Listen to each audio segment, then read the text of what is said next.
嗨，大家好，我是坦平树。今天是2025年3月6号，这一期咱们继续胡聊胡适、胡指、胡威，还有胡一进老师啊。今天A 股是放量上涨，沪指涨1.17%，深成指涨1.77%，创业板指数涨2%，全市有4200只股票上涨，也就是普涨格局啊。今天这个沪市的走势还是相当漂亮的，这个不能不说啊。为什么呢？这个量价配合还是不错的，两市全天成交额是1.91万亿，比昨天放量4000多亿，全天是高开高走，市场热点集中在这个人工智能 AI 这一块，这个让很多散户又多收了3-5斗。但是这个我还是那个态度不值得留恋。为什么呢？这种上涨恐怕是短期的，因为昨天这个什么外围什么金龙鱼指数中国金龙指数涨了6%，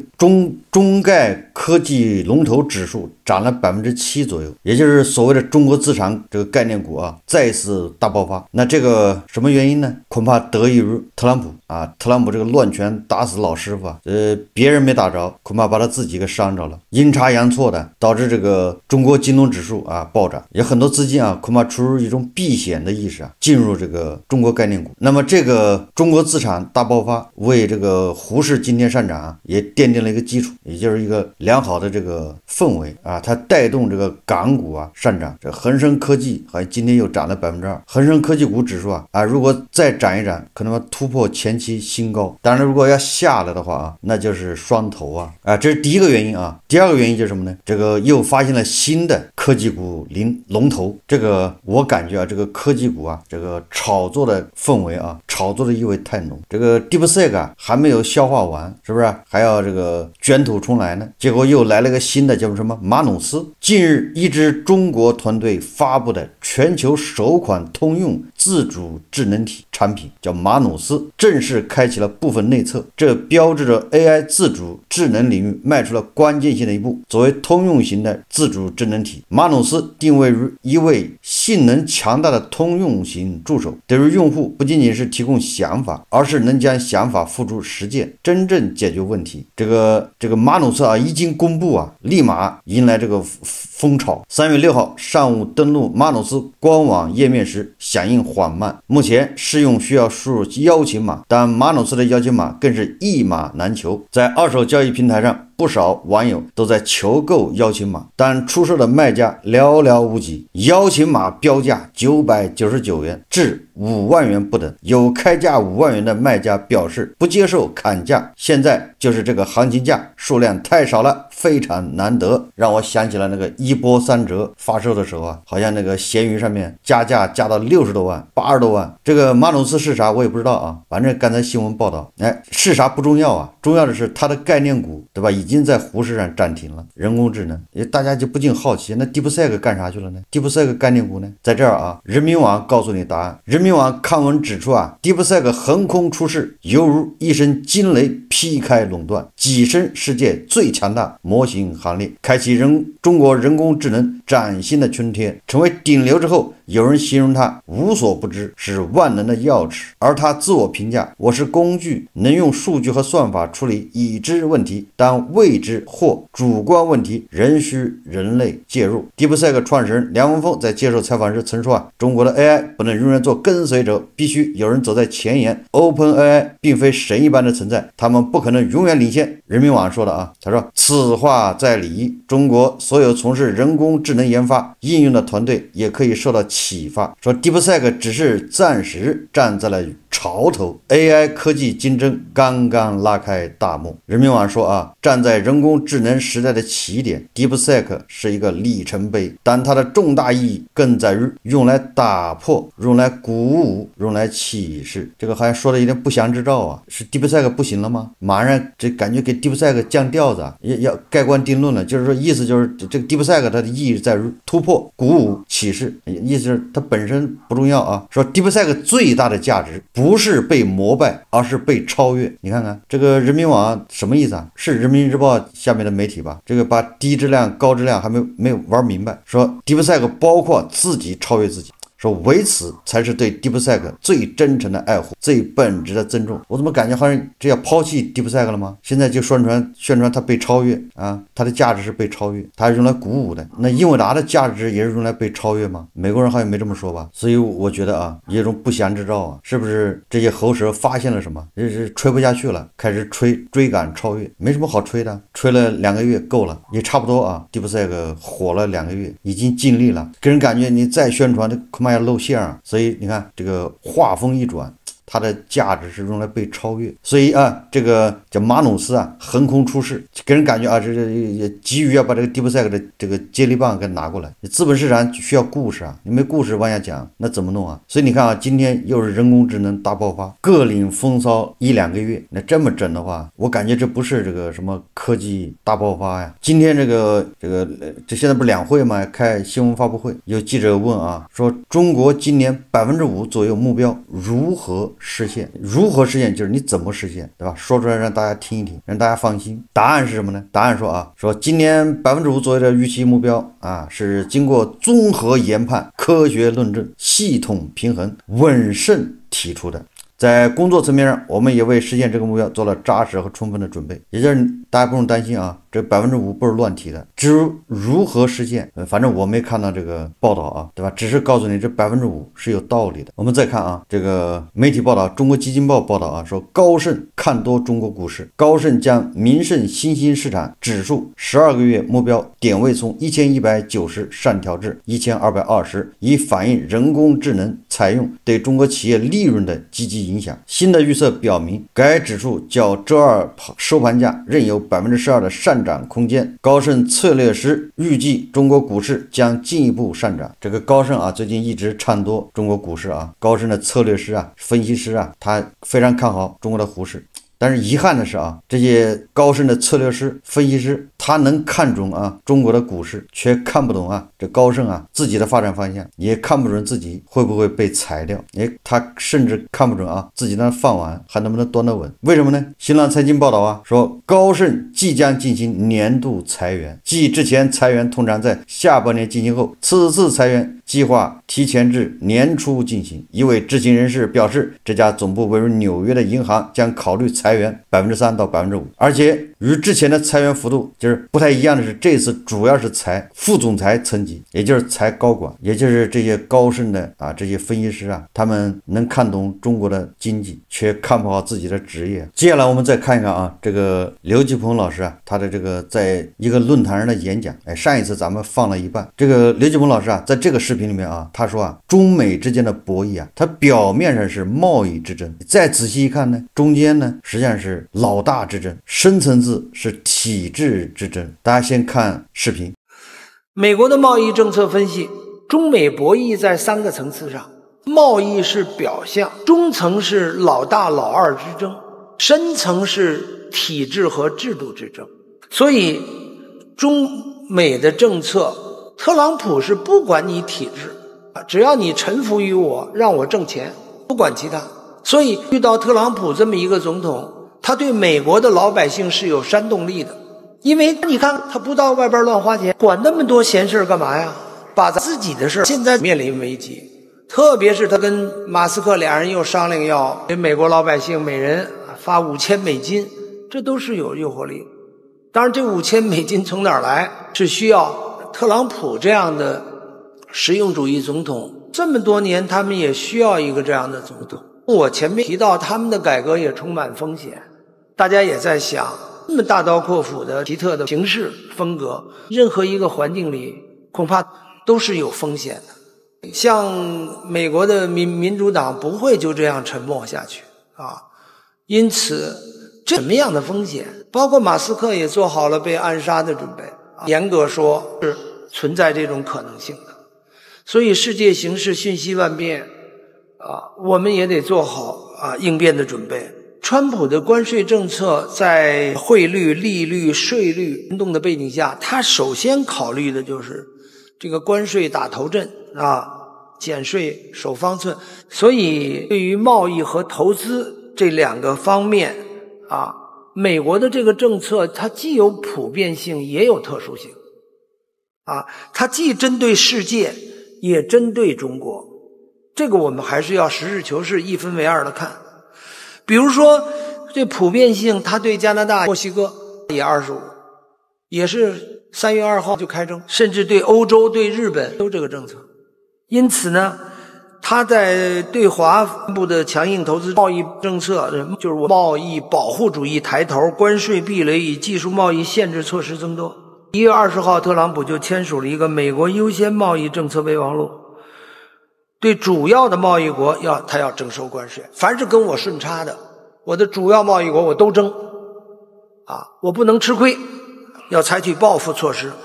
特殊性就是对中国，因为对中国，美国人现在上下一致把中国视作最主要的敌人。特朗普这次为什么要跟普京联手？他们认为战略目标选错了，只有中国的经济实力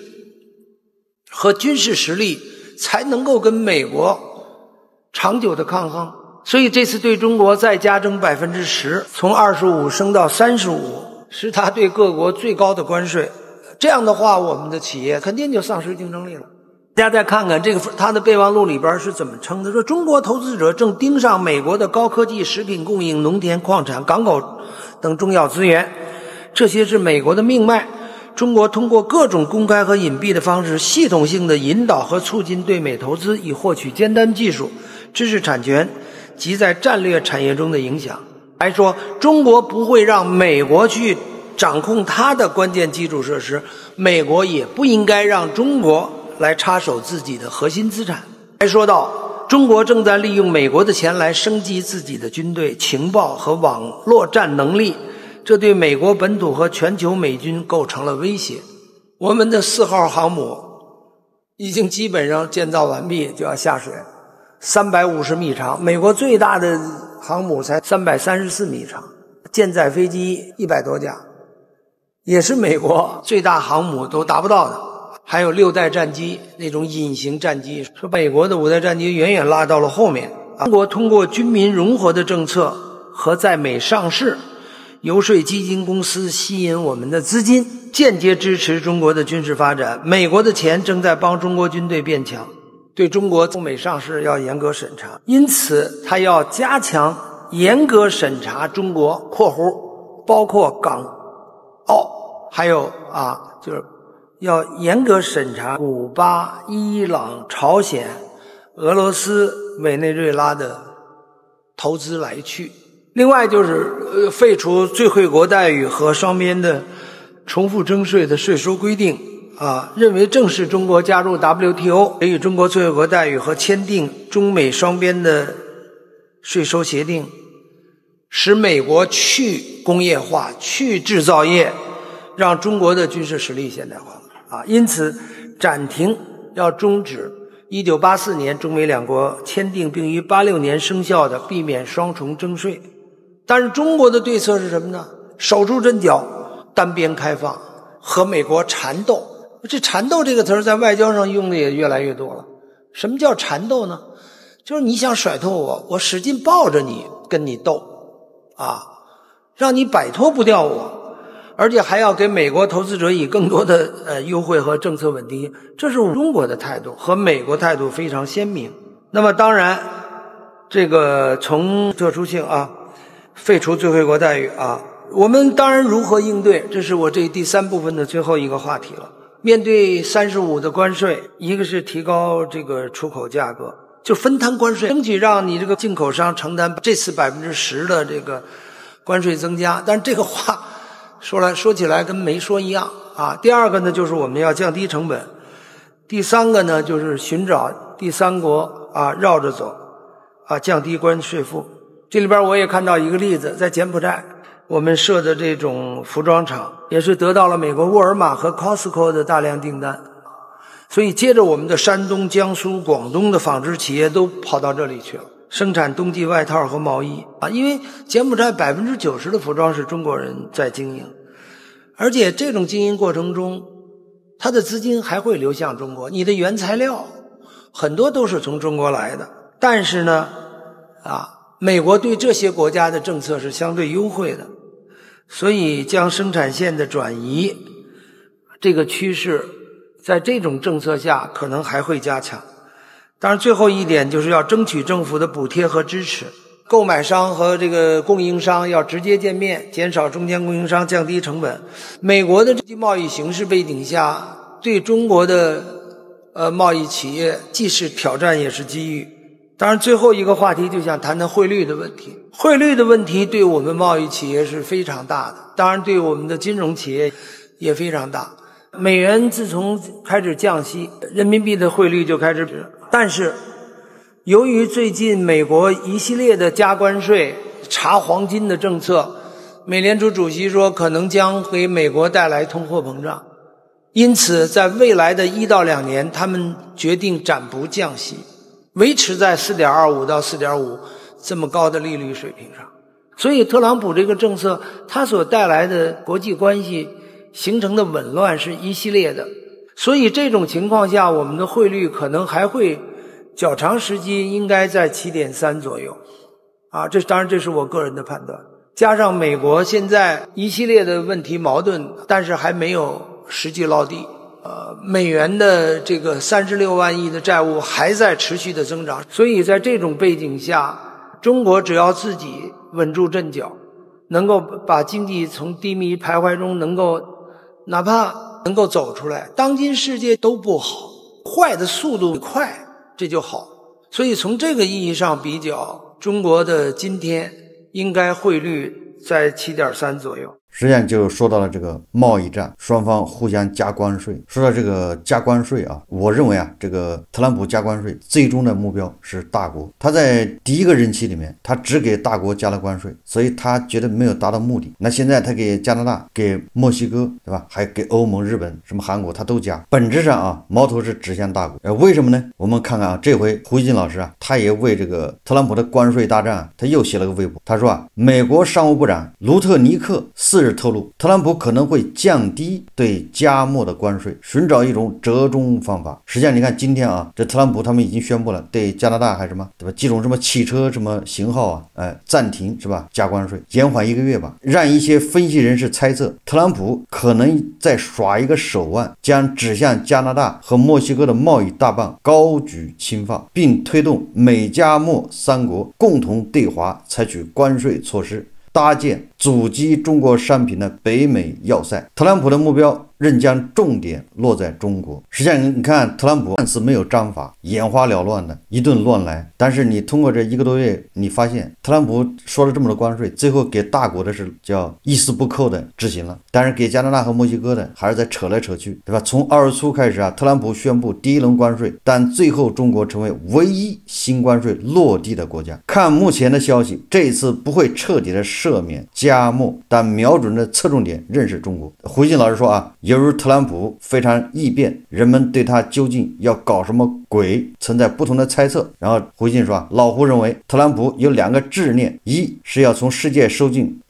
尽可能多的关税，他觉得这样税收是最值得的；二是要打击中国，尽最大可能削弱中国经济的韧性。他说犹如第1个目标的触及面非常大，复杂性高，能收多少收多少，这当中他可能做一些调整妥协，但他的第2个执念会是坚定不移的，而且他的第1个目标可能是在某些时候如第2个目标做协调。反正大家都清楚啊，墨西哥是美国的现在是第1大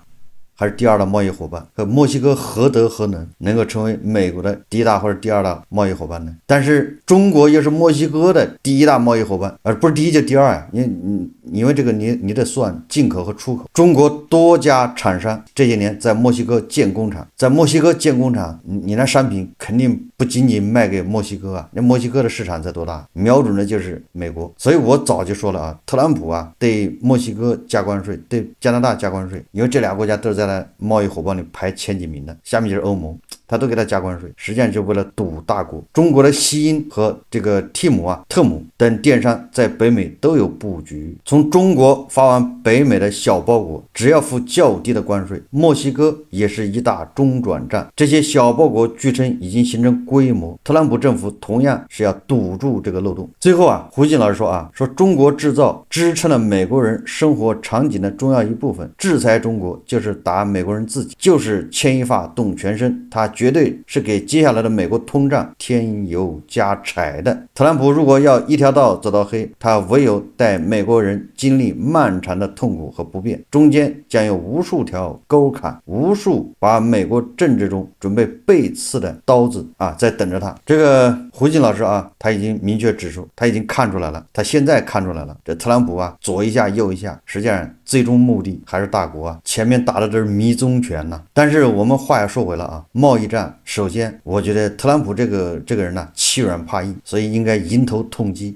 这个就是在策略的对吧，在智慧的这个前提下，要给特朗普要迎击他，这也没办法，因为你要不反击，他就会叫得寸进尺。现在特朗普对吧，这个秉性大家都看清楚了，你弱他就强。但是我们也把话说回来，贸易战没有赢家，你不管美国输不输特朗普说美国一定要输对吧，加关税，美国人又是通胀，美国人又是背刺对吧，然后这个无数把这个刀都等着特朗普的，反正这个贸易战一定是没有赢家，就是我们也不可能通过贸易战获利只会伤口越来越深，这是没有办法的事，这要做个清醒的认识这个一个日本的媒体去广州专门采访那个世英那个电商，给世英电商供货的，他这个报道写得非常震撼震撼到什么程度这些给世英供货的或者在世英上面交易的这些厂家订单暴跌，就是因为这个关税战争。这家日本媒体记者走访时说，一位不愿意透露姓名的工厂主说表示这个月开始世英的订单直接清零，往日热闹的车间就是那个人头攒动现在是一片空荡荡。他说他们如今已经死了一半了，而且这似乎远不是个例，当地不少工厂过去靠低价服装撑起生计，主要就是接世英这样的快时尚电商订单销往欧美。2023年美国国会研究处数据显示中国小额包裹出口额高达660亿美元，二期中国世英占了大头。如今这条路似乎走不通了，因为川普上台，就是上台之后政策巨变，而且他这个政策多出多变，上个月还一度暂时保留了小额豁免，也就是让800美元以下的包裹免税进入美国。但是前2天20%的对华关税正式生效，连加拿大和墨西哥都难以幸免，意味着咱们以前采取的这个弯路迂回变得很难，也就是本来通过墨西哥还可以再进入美国，现在这条路给它堵死了。说有个做了10年服装加工厂的老板算了笔账，加了关税，欧美客户直接砍单，成本涨了至少30%，而村里大部分工厂都指望着外贸订单，内销利润薄得像纸，早就撑不下去了。这个世英